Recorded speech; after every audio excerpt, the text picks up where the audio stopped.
말씀 보겠습니다. 고린도전서 1장 10절부터 12절 말씀 우리 함께 생각하면서 공독합니다. 시작. 형제들아, 내가 우리 주 예수 그리스도의 이름으로 너희를 권하노니 다 같은 말을 하고 너희 가운데 분쟁이 없이 같은 마음과 같은 뜻으로 온전히 합하라. 내 형제들아, 근로의 집편으로서 너희에게 대한 말이 내게 들리니 곧 너희 가운데 분쟁이 있다는 것이라. 이는 다름이 아니라 너희가 각각 이르되 나는 바울에게, 나는 아볼로에게, 나는 게바에게, 나는 그리스도에게 속한 자라 하는 것이니.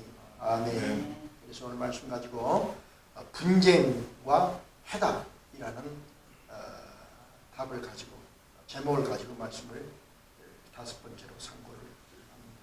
오늘 말씀 보면서 이 형제들아 하는 노랗게 했는데, 형제들아 이 말씀하고 온전히 합하라 이 말씀을 생각하면서 또 하나 분쟁을 생각하면서 오늘 말씀을 못 올 수 있기를 바랍니다.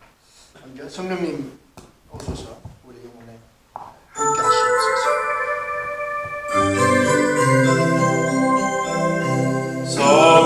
성령님 오소서. 살아계신 하나님 구하라 주실 것이요 찾으라 찾을 것이요 두드리라 열릴 것이니 전국께서 성령을 주시네. 성령님 오소서. 살아계신 하나님 오소서. 임하소서. 내 영혼에 능력으로 임하소서. 능력으로 임하소서. 내 영혼에 임하소서. 성령님 오소서. 살아계신 하나님 오소서. 임하소서. 내 영혼에 능력으로 임하소서. 능력으로 임하소서. 내 영혼에 임하소서. 성령님 이 시간 우리 마음속에 충만하게 임재하여 주시옵소서. 우리의 마음과 생각을 완전하게 성령 안에서 가두어 주셔서 성령 안에서 오늘 말씀과 연합되게 하시고 정말 이 말씀이 우리의 삶의 지혜가 되게 하옵소서. 부정한 좋은 십자가 되게 가려주시고 아버지의 말씀만 온전하게 전하게 하옵소서. 성령님 의지하옵고 우리 주 예수 그리스도를 받들어 기도드렸사옵나이다. 아멘. 할렐루야. 네. 오늘은 이 분쟁과 그에 대한 해답 이렇게 말씀을 상고하는데요. 굉장히 우리 현실적이면서도 그 답은 굉장히 쉬운데도 그 답대로 하지 못하는 그런 우리 현실적인 모습들이 있습니다. 그래서 이 교회에서 일어나는 이런 분쟁 이거를 준비하면서 그 제가 경험했던 그래서 제가 협의회 회장을 하면서 교회 분쟁을 해결하러 다닌 케이스가 3년 동안 20번이 넘습니다. 저희 그 지교회가 협의회 안에 86교회가 있었는데 그때 뭐 벌써 8년 전 이렇게 됩니다. 교회마다 분쟁이 돌아가면서 일어나요. 그런데 그 분쟁 현장에 가면 상식에도 안 맞고 말도 안 되는 일들이 얼마나 많은지 알 수가 없어요. 때로는 분쟁을 해결한 적도 있고 때로는 도저히 분쟁을 해결할 수가 없구나. 도대체 이 말이 안 통하니까 도대체 해결할 수가 없거나 그런 일도 너무나 많고 어처구니가 없어서 상식이 안 돼가지고 뭐 대화가 근본적으로 안 되는 경우도 굉장히 많았습니다. 어쩌면 여러분도 그런 경험을 다 많이 했을 것입니다. 우리 장로님은 큰 교회에서 오랫동안 계셨으니까 아마 그런 경험을 많이 못했을 거예요. 그런데 미국에는 그런 일들 다반사로 많이 봅니다. 그래서 특별히 오늘은 이 말씀을 가지고 성경적인 해답을 우리가 분명히 알면서 다 아는 건데도 우리 현실에 적응할 때는 때로는 이 말씀대로 하지 못하는 경우가 많이 있습니다. 그래서 오늘은 말씀을 여러분이 잘 기억하고 특별히 우리 김현수 집사님, 우리 현철 현석 형제는 이 말씀을 잘 기억하고 앞으로도 교회가 발전하기 위해서는 분쟁을 막아야 되고 또 분쟁이 일어나도 어떻게 뭐를 선택할 것인가 거기에 대한 성경적인 답은 무엇인가 다시 한번 생각해보는 그런 시간이 될 수 있기를 바랍니다. 먼저 우리 한번 이렇게 또 한번 정리를 해봐요. 성도란 무엇인가? 성도란 쉽게 말하면 하나님의 일을 하나님의 일을 할 사람으로 선택한 사람이 성도입니다. 자, 동의하십니까? 성도는 하나님의 일을 하는 사람들이에요. 동의하시면 아멘. 성도는 하나님의 일을 하는데 하나님의 방법으로 하는 사람들이 성도예요. 이게 참 중요한 것입니다. 하나님의 일을 하는데 사람의 방법이 아니고 하나님의 방법으로 하나님의 일을 하는 사람으로 선택받은 사람이 성도다. 그래서 2절 보면은 그리스도 예수 안에서 거룩해진 자 이렇게 사도 바울은 말하고 있습니다. 그리스도 예수 안에서 거룩해진 자, 그리스도 예수 안에서 구분되어진 자예요. 무엇을 위해서 구분되어지냐면 하나님이 일할 사람으로 구분되어진 자가 성도다. 이렇게 우리가 정리를 해볼 수 있습니다. 그러면은 또 정리해 봅니다. 교회는 뭐 하는 것인가? 교회는 하나님의 뜻을 알게 하고 하나님의 뜻을 실현하게 하는 것이 교회입니다. 동의하시면 안 돼. 그러죠? 다 아는 건데도 교회에 대해서 설명하라 그러면 간단하게 말을 못해요. 교회관이 잘못되면 신앙의 기본이 잘못되어서 모양은 성도인데 사실은 그냥 종교적인 옷을 입은 사람에 지나지 않습니다. 교회는 뭐 하는 것인가? 하나님의 뜻을 알게 하는 것이요. 그 하나님의 뜻을 실현하게 하는 것이 교회다. 그래서 사도 바울은 이 교회를 뭐라고 말했냐면 2절에 하나님의 교회라고 했어요. 그 교회는 누구의 교회가 아니라 하나님의 교회예요. 교단이 문제가 아니고 누가 개척했느냐가 문제가 아니고 그 교회는 하나님의 교회다. 그래서 교회는 하나님의 일을 하는 사람들이 하나님의 방법으로 하나님의 일을 하는 것, 이렇게 우리가 정리를 해볼 수 있습니다. 이 굉장히 단순하고 우리가 아는 거지만 다시 한번 여러분이 외우면 좋겠어요. 교회라는 것은 하나님의 일을 하는 사람들이 하나님의 방법으로 하나님의 일을 하는 것. 복받기 위해서 오는 것이 아니고 주일날 교회를 안 나오면 좀 찜찜하니까 교회를 나오는 그런 것이 아니고 교회에 나와야 하나님 축복하실 것 같아서 나오는 것이 아니라 하나님이 일을 하는 사람을 선택되어져서 하나님이 부르셔서 나의 경험으로 일을 하는 것이 아니라 하나님의 방법으로 나의 일을 하는 것이 아니라 하나님이 일을 하는 것이다. 자, 이렇게 우리가 정리를 했는데 그러면 또 한번 생각해 봐요. 하나님의 방법으로 하나님이 일하는 교회에서 왜 분쟁이 일어나고 다툼이 일어나는가? 왜 그럴까요? 김현수님 왜 그럴까요? 하나님의 방법으로 하나님이 일하는데 분쟁이 도대체 왜 일어나는가? 분쟁이 일어나면 안 되는 거 아니에요? 왜 일어날까? 사람의 방법으로 하려고 장님이 정답을 해주셨어요. 하나님의 방법으로 하나님 일을 해야 되는데 하나님 일을 사람의 방법으로 하려고 그러니까 분쟁이 일어나는 거죠. 이게 아주 키예요. 굉장히 단순한데도 키예요. 라이프웨이 크리스천 리소스에서 이런 보고를 했어요. 현대 교회가 가지고 있는 가장 취약점 중에 하나가 연합하지 못합니다. 그랬어요. 유나이티드가 안 되고 디스유나이티드. 연합이 안 되고 교회가 연합이 안 되는 것이 오늘 현대교회가 가지고 있는 가장 취약점이다. 미국 교회, 여기 지금 이 침례교단의 교육부를 말하고 있거든요. 미국 교육뿐 아니라 지금 한국 교회가 성도들이 한 몸으로 연합되어야 되는데 다 한 몸이라고 그러는데 교회의 머리는 예수님이 우리는 그 몸이라고 그렇게 배웠는데도 실제로는 유나이티드가 안 되고 있다. 연합 마음과 뜻이 목표가 연합되어 있지 않다. 이것이 최고의 문제다. 그러면 연합을 방해하고 분쟁을 일으킨 요소가 무엇이냐 해서 9가지를 말하고 있어요. 첫째는 험담이다. 교회의 험담, 비난, 뒤에서 자꾸 소금 부리는 거. 이것이 교회 분쟁을 일으키는 원인이 된다. 두 번째는 교회 밖의 밀당. 이렇게 미국 교회들은 교회 안에서 결정이 되면 결정대로 따라야 되는데 교회 안에서 결정을 했지만 밖에 나가서 다시 야외 미팅을 해서 거기서 결정을 해버려요.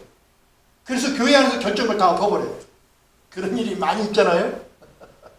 이것이 교회의 분쟁을 일으키는 원인이 된다.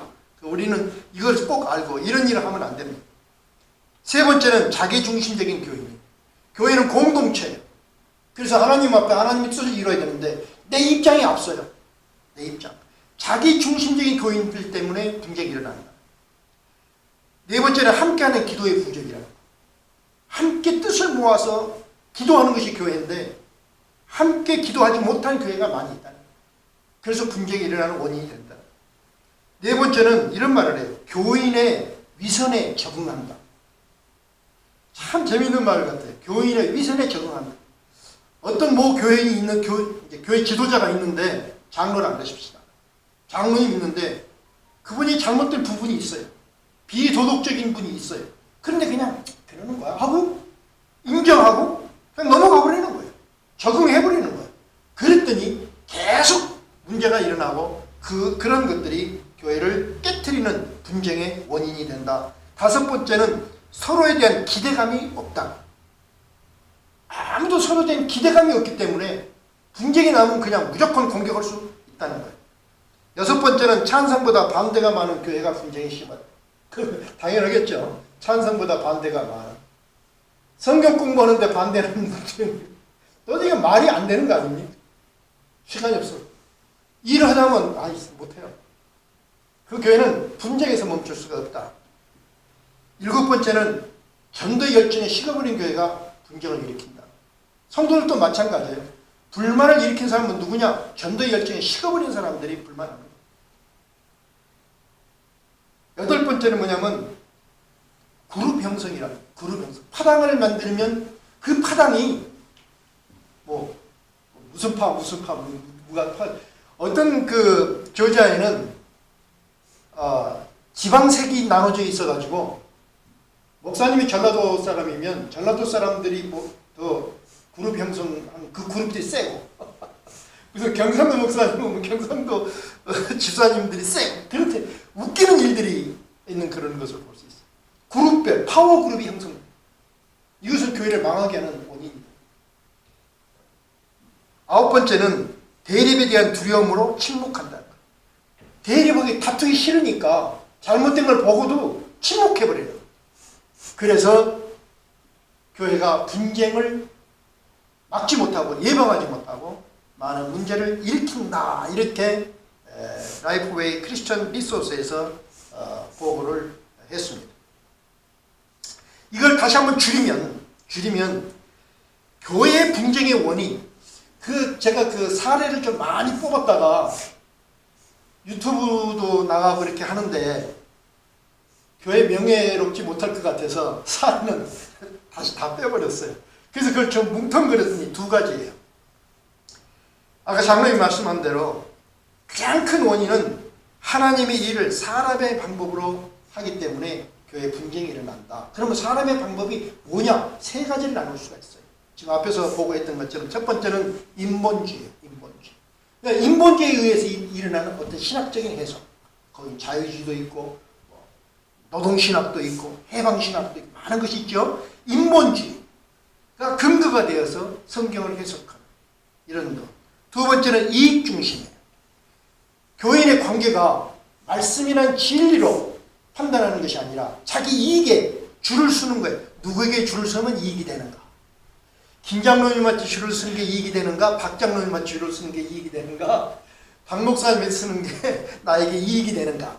그래서 진리를 쫓아가는 것이 아니라 이익을 쫓아가는 이런 관계 때문에 문제가 생긴다. 세 번째는 입장 중심이에요. 자기 입장 중심. 이러한 것이 사람의 방법을 똘똘 모은 것을 우리가 생각해 보죠. 그런데 이렇게 사람이 일을 하기 때문에 그런 것이 아니라 교회 안에도 마귀가 역사를 합니다. 교회되지 못하게끔, 교회가 교회의 기능을 잃어버리게끔 마귀도 역사를 합니다. 예배에도 마귀가 방해를 합니다. 여러분 동의하십니까? 한 예를 한번 들면, 제가 제 경험인데, 새벽 기도를 할 때 그때 교회가 좀 어려운 일이 있었어요. 기도를 하는데 저한테는 이 물방울, 사람의 얼굴인데 물방울 같아요. 이렇게 큰 물방울 같은데 얼굴이, 입이 이렇게 찢어지고 눈이 이렇게 올라가고 무섭게는 물방울이 수백 개가 나한테 기도를 쏟아져요. 확 와서 저 위에서 확 쏟아져. 그러면 기도가 멈추잖아요. 그렇게 방해를 해요. 그러면 내가 예수님 이름으로 물러가라. 그러면 또 물방울이 확 없어져요. 또 기도하면 또 와요. 그렇게 방해를 하기를 한 2주를 했던 것 같아요. 매일 새벽 기도마다 싸웠어요. 결국에는 싸워서 이겼는데, 이기니까 교회에 여러 가지 어려웠던 문제가 잠잠해지는 거예요. 교회는 마귀가 역사하는 거예요. 그런데 마귀가 누구를 통해서 역사하느냐면, 이렇게 인본주의적인 마음, 이런 마음을 갖고 있는 사람들을 마귀가 역사를 해요.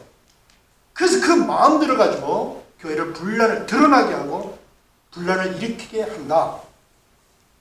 사무엘상 18장 10절에 보면 그 마귀가 역사하는 방법이 어떤 방법을 갖고 있습니까? 사무엘상 18장 10절에 보면은 악신이 사울에게 힘있게 내리매 그랬어요. 사울이 다윗을 죽이는데 마음속에 뭐를 품고 있었냐면 질투였어요. 질투. 오늘 현대교회도 모든 분쟁의 원인이 어디 있냐면 마음의 질투예요. 그 질투가 갖고 있는 마음을 마귀가 역사를 해서 드러나게 하는 거예요. 그러니까는 사울에게 악신이 힘있게 내림에 어떻게 했어요? 그 질투가 폭발해서 결국에는 창을 들어서 다윗을 죽이려고 했잖아요. 마귀가 역사를 하는 거예요. 사용하는 거예요. 요한복음 13장 2절에 보면은 마귀가 벌써 시몬의 아들 가룟 유다의 마음에 예수를 팔려는 생각을 넣었더니, 지금 가룟 유다가 왜 예수를 팔려는 생각을 했을까? 자기 생각이었어요. 자기 입장이었어요. 인간적인 생각이었어요. 자기 생각, 인본주의였어요. 그 인본주의 생각이 복음을 방해하는 거예요. 가룟 유다는 십자가 지는 것을 인간적으로 이해할 수가 없었어요. 이건 복음이 아니라고 생각했어요. 인간적으로 생각을 한 거예요. 그래서 그런 생각을 품었더니 악신이 역사를 했더니 결과는 뭐냐면 예수를 팔아버렸다. 복음을 방해했다. 그러니까 교회 안에서도 인본주의 생각, 인간 중심으로 생각하는 사람들은 뭐를 방해? 복음을 방해한다. 사도행전 5장에 보면은 아나니아야 어찌하여 사단이 내 마음에 가득하여 내가 성령을 속이고 땅값 얼마를 감추었느냐. 아나니아는 무슨 문제예요? 자기 이익 중심이에요. 자기 이익이 앞섰더니 어떻게 했어요? 땅값을 감춰버려요. 지금 이때는 어떤 때냐면은 처음으로 교회 공동체가 형성되는데요. 공동체가 형성되는데 자기 이익을 앞섰던 아나니아가 공동체 형성을 방해하는 거예요. 이렇게 마귀는 성도들의 마음에 사람 중심을 가진 마음, 이익을 중심으로 하는 마음, 그리고 자기 중심에 있는 그 마음들을 미혹해서 분란을 일으켜서 교회의 기능을 잃게 한다. 이렇게 우리가 종합적으로 조명을 해볼 수 있습니다. 그래서 교회의 역사를 말하면 교회의 역사는 피해 역사라 이렇게 말해요. 다시 말하면 어떤 피해 역사냐면 갈라지고 찢긴 피해 역사가 교회의 역사였어요. 그런데 갈라지고 찢긴 피해 역사뿐만 아니라 갈라지고 찢긴 교회를 다시 살리신 성령의 역사를 교회의 역사다. 동의하시면 아멘. 두 두 가지 힘이 상반되어서 오늘 교회가 찢기고 갈라지면 갈라지지만 갈라진 그것을 성령님이 다시 회복시켜서 다시 회복시키는 역사가 교회 안에 지금까지 있었다 하는 것을 우리가 종합해 볼 수 있습니다. 자, 이렇게 우리가 답을 종합을 해봤어. 그러면 현실로 고린도 교회를 한번 돌아가서 현실 한번 보십시다. 지금은 바울이 에베소에서 교회를 개척하고 있습니다. 교회를 개척하고 있을 때 교회 고린도 교인 중 글로에라는 사람이 사람을 에베소에 보내요. 에베소에 있는 바울에게 보내서 지금 고린도 교회의 그 급박한 상황을 알려주고 있습니다. 왜냐하면 바울이 개척한 교회입니다. 그 내용은 뭐냐면은 고린도 교인들이 각각 바울파와 아볼로파와 게바파 그리고 그리스파로 나누어서 심하게 분쟁하고 있다는 그런 소식을 알려줍니다. 그 서신을 받고 바울은 지금 뭐라고 답을 하냐면 이렇게 답을 해요. 형제들아, 첫 번째 우리가 기억할 것이 형제들입니다. 형제들아, 내가 우리 주 예수 그리스도 이름으로 너희를 구원하노니 다 같은 말을 하고 다 너희 가운데 분쟁이 없이 같은 마음과 같은 뜻으로 온전히 합하라. 이 말을 지금 서신합니다. 누가 잘했고 잘못했고 그걸 말하는 것이 아니라 첫 번째는 형제들아, 두 번째는 같은 뜻, 같은 말, 같은 마음을 가지고 온전히 합하라. 이것을 이렇게 말했어요. 그래서 오늘 이 말씀을 가지고 오늘 핵심 단어를 저는 분쟁, 그 다음에 형제, 바울이 제시한 성경적 답을 이 분쟁과 형제를 핵심 단어로 삼아서 한번 상고하면서 우리 기억하고 앞으로도 우리 교회를 운영하는 여러분이 지혜로 받아들일 수 있고 기억할 수 있기를 바랍니다. 자, 고린도 교회 분쟁은 지금 소개되는 분쟁은 뭐냐면 파불로 나눠진 네파로 나눠진 파당이다. 이렇게 우리가 생각했습니다. 첫째, 아볼로파는 어떤 파냐면 아볼로를 중심으로 모인 그런 파벌인데 이 아볼로는 어떤 사람이냐면 성령에 대해서는 몰랐던 사람이죠. 재밌는 일. 성령에 대해서는 몰랐지만 성경 지식에 뛰어났고 언변에 능한 설교자였습니다. 그래서 이 아볼로를 중심으로 모인 사람들은 헬라파 지식인들이 모였어요. 저는 이거 많이 경험했거든요. 유럽에서 공부를 많이 오시는 목사님을 모셨는데 영성이 없어요. 치유, 성경적인 치유, 기도 치유 뭐 이런 거 몰라요. 성령을 잘 몰라요. 근데 박사학위가 2개나 가지고 있어요. 기독교 역사를 공부하시고 고전을 공부하시고 아주 대단한 학자인데 성령에 대해서는 무지합니다. 그래서 이분을 중심으로 헬라파 지식인들이 모였어요.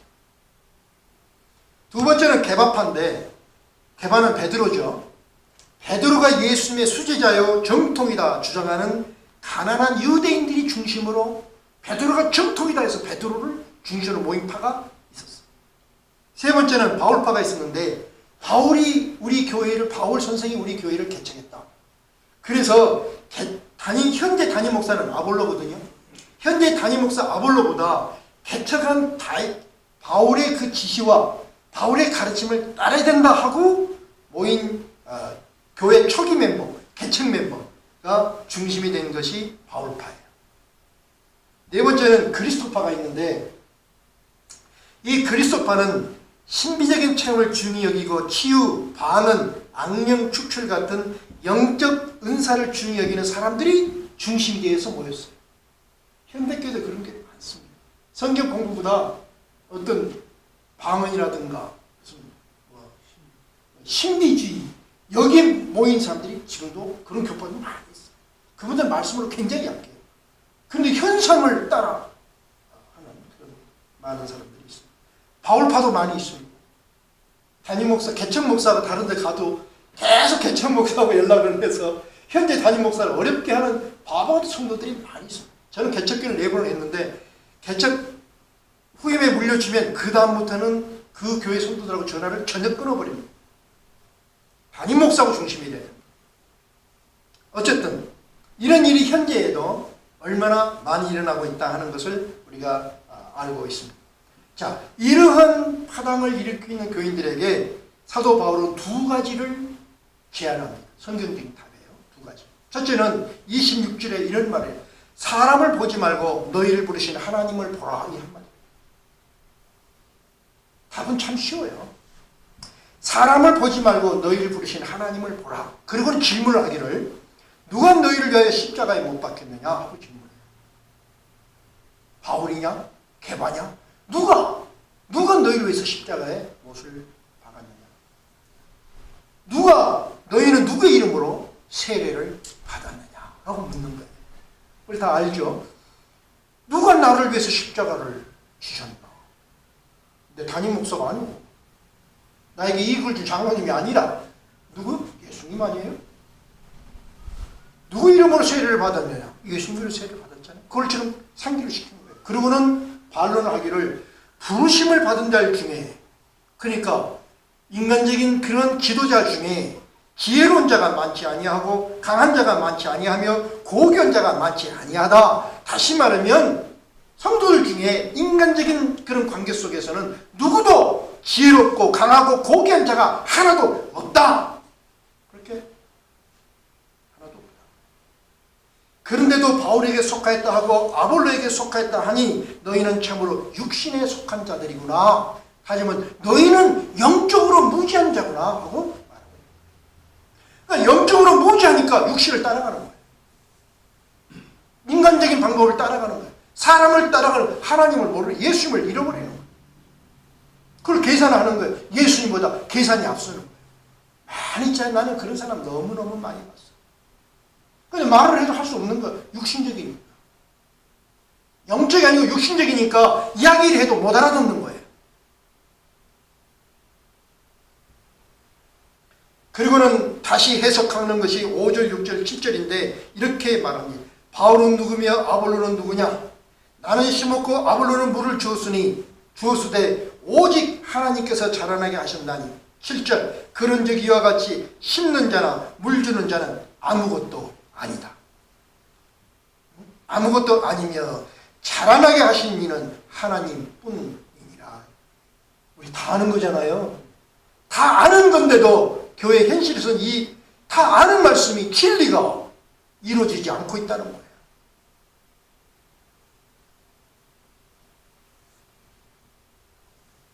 우리는 이런 모습을 오늘 이 답을 보고 쉽게 우리 생각하면서 우리 마음에 정리를 해보기를 원하는데요. 앞으로 교회에 파벌로 분쟁이 있을 때마다 여러분 교회 생활 속에서 어떤 분쟁이 있을 때 첫째는 사람을 보지 말고, 두 번째는 이익과 입장을 계산하지 말고, 세 번째는 우리를 부르시고 자라나게 하시는 하나님께 집중하는 길을 선택하자. 이것이 답입니다. 기억할 수 있길 바랍니다. 내가 정말 내 영이 은혜 받을 수 있는 그 길을 선택해야 됩니다. 옛날 그 전에 어떤 집사님이 안수 집사인데 저에게 이런 말을 해요. 목사님, 저는 우리 교회가 교회에서 은혜 받지 못합니다. 저는 우리 목사님 설교에 대해서 은혜를 못 받습니다. 그 사람 말이 목사님 테이프를 듣고 목사님 교회를 가고 싶은데 차마 갈 수가 없습니다. 그래서 왜요? 제가 이 교회에서 투자한 시간이 8년이거든요. 이 교회를 섬긴 지 8년입니다. 그 8년이 너무 아까운 거고, 또 나에게 잘해주는 어떤 장로님이 계신데 내가 떠나면 그분에게 너무너무 미안해서 떠날 수가 없고요. 또 내가 어디로 간다고 해서 지금처럼 안수집처럼 내가 어디 가서 인정을 받겠습니까? 은혜가 안 돼도 그냥 눌러 있는 것이 저한테는 편한 것 같습니다. 이런 말을 해요. 안수집사. 그렇게 판단하는 사람이 이분뿐이냐?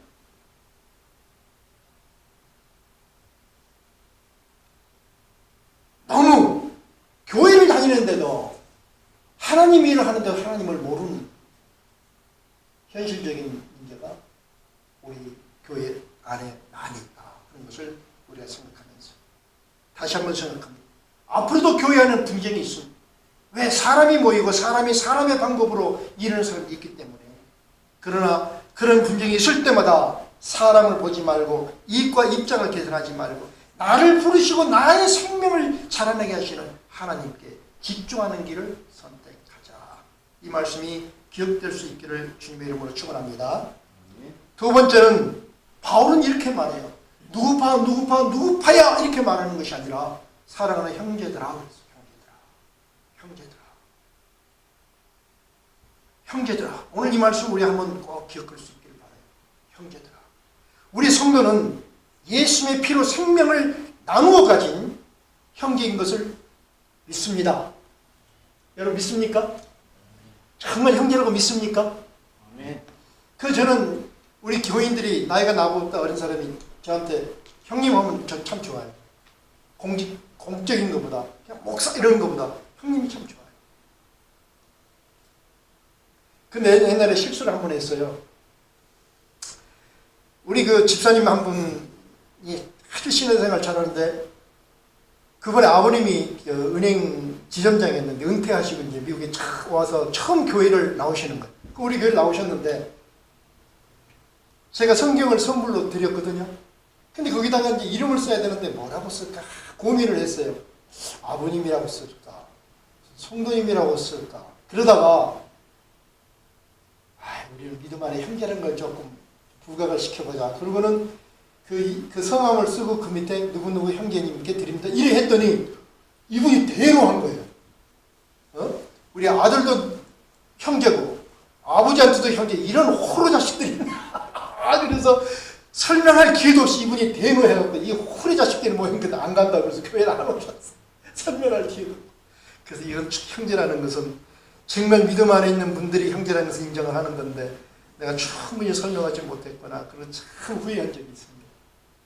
그러나 우리는 분명히 예수 안에서 서로가 잘났건 못났건 예수의 피로 맺어진 형제인 거 분명히 믿습니다.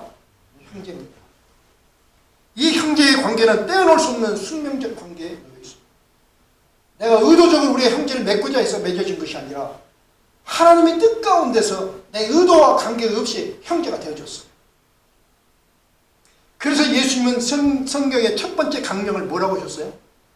첫 번째 강령이 선지자와 율법을 다 합해서 두 가지를 말할 수 있는 첫 번째는 뭐라고 그랬죠?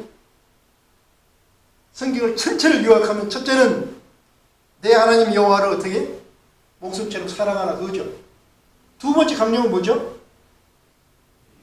내 이웃을 내 몸처럼 사랑하라. 내 이웃이 누굽니까? 형제를 말하고 있어요. 이렇게 성경에서는 강력하게 예수님이 말씀합니다. 하나님을 사랑하는 만큼 내 형제를 사랑하라. 당연한 말씀인데 우리가 정말 형제로 사랑하고 있는가? 우리 성도를 정말 사랑하고 있는가? 생각해봐요. 그래서 저는 몇백 명, 몇천 명이 나오는 교회는 저는 별로 그렇게 대단하게 생각하지 않아요. 거의 형제정이라는 것은 있을 수 없습니다. 교회가 형제정을 느끼지 못한다면 그 의미가 없는 거예요. 그런 모습을 보면 작은 교회가 훨씬 더 형제정을 깊이 나누고 체험하는, 어쩌면 더 성경적인 교회가 작은 교회가 아닌가도 생각을 해봐요. 어쨌든 교회가 성도가 서로를 등한시하고 남을 보듯이 보고 형식적으로 대하는 이것은 참 슬픈 일이다 하는 것을 생각해 볼 수 있습니다. 베드로가 그 형제에 대해서 강력하게 말씀하니까 베드로가 이렇게 예수님께 질문. 그렇다면 그 형제는 참 중요한데 그 형제가 나에게 죄를 지면 내가 몇 번이나 용서할까요? 내가 형제니까 한 7번 정도면 충분하죠? 예수님하고 물었어요. 근데 예수님이 뭐라 그랬죠? 아니다. 7번. 형제인데 예수님이 피를 하는 형제인데 7번이 아니라 7번에서 7번까지 용서를 해야 된다. 다시 말하면 끝없는 용서를 하고 받아들이는 것이 형제다 하고 강력하게 말씀해 주셨어요. 형제는 정죄하는 대상이 아니라 용서하고 포옹하는 대상이다. 지금 분파가 일어나서 서로 적대시하고 있는데 적대시하고 있는 그 교인들에게 바울은 뭘 말하면 형제들아 생각이 틀리다 그래서 적대시하는 것이 아니라 받아들이고 용납하고 이해하는 것이라고 말하고 있다.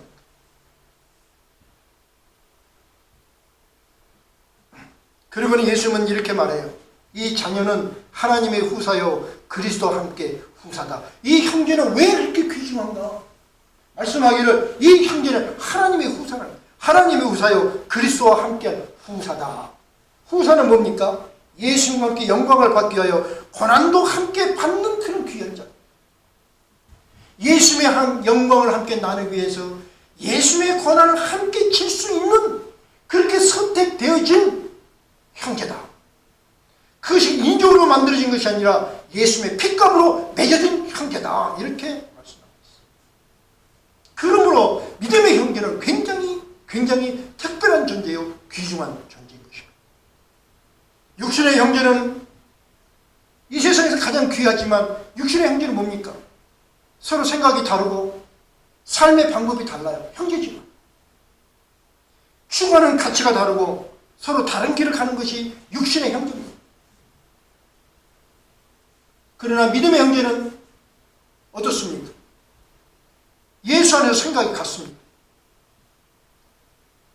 예수님의 가르침을 받기 때문에 삶의 방법이 같습니다.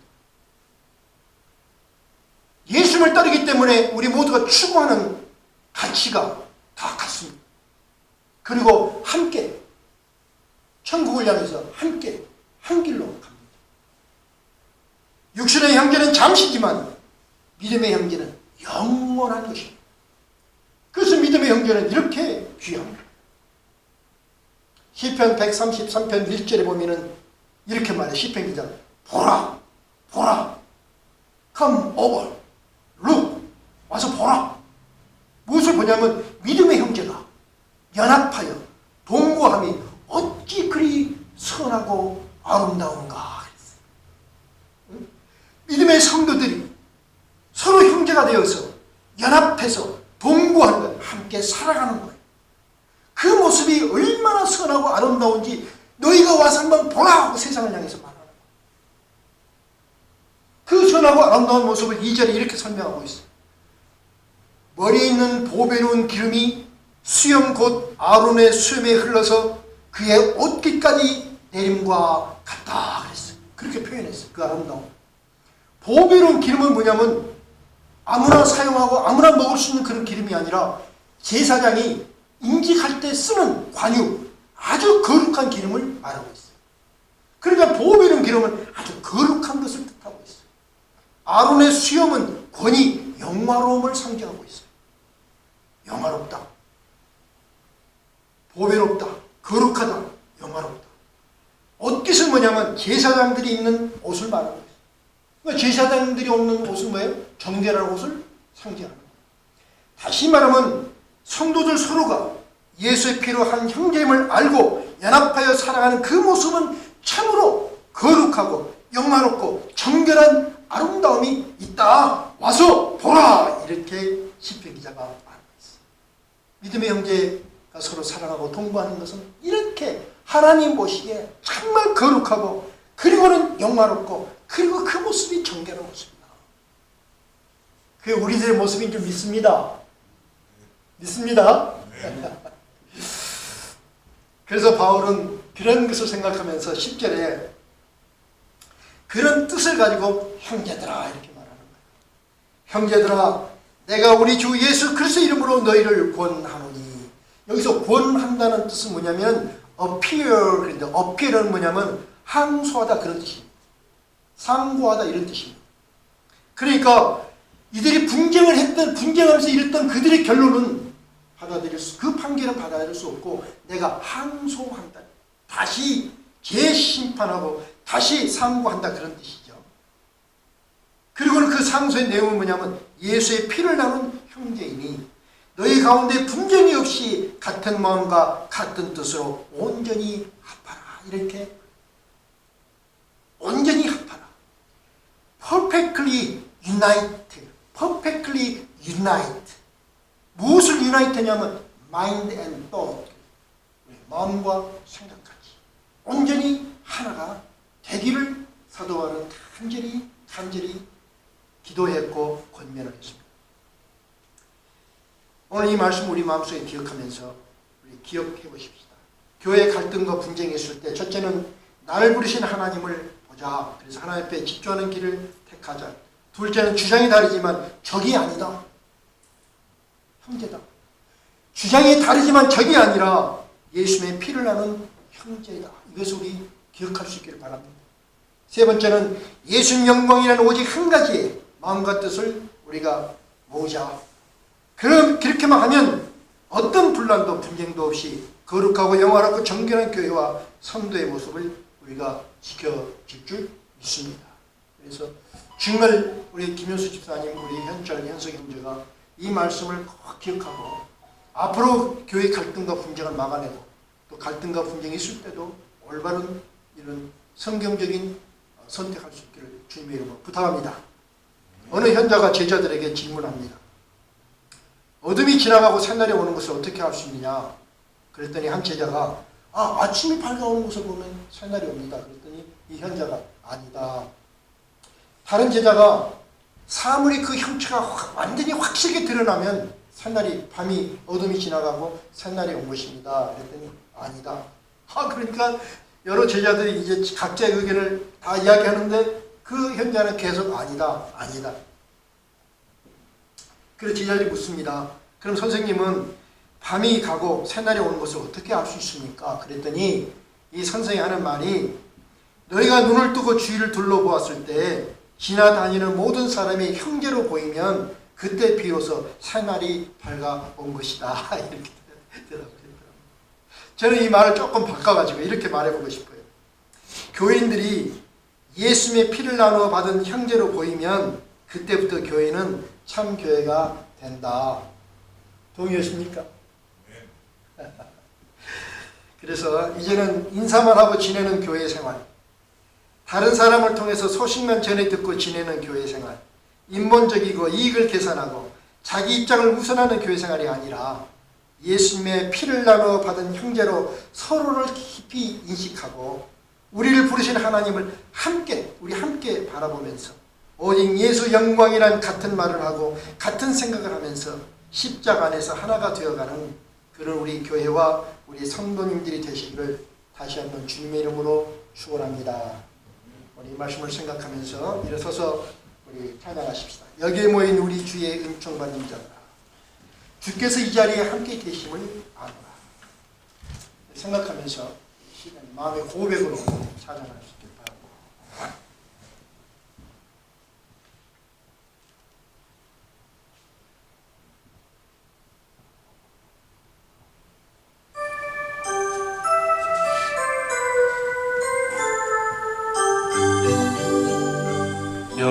여기에 모인 우리 주의 은총 받은 자여라.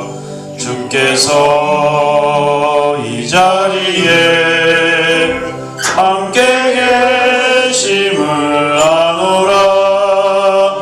언제나 주님만을 찬양하며 따라가리니 시험을 당할 때도 함께 계심을 믿노라. 이 믿음 더욱 굳세라. 주가 지켜주신다. 어두운 밤에도 주의 밝은 빛 인도하여 주신다. 주님이 뜻하시니 헤아리기 어렵더라도 언제나 주 뜻 안에 내가 있음을 아노라.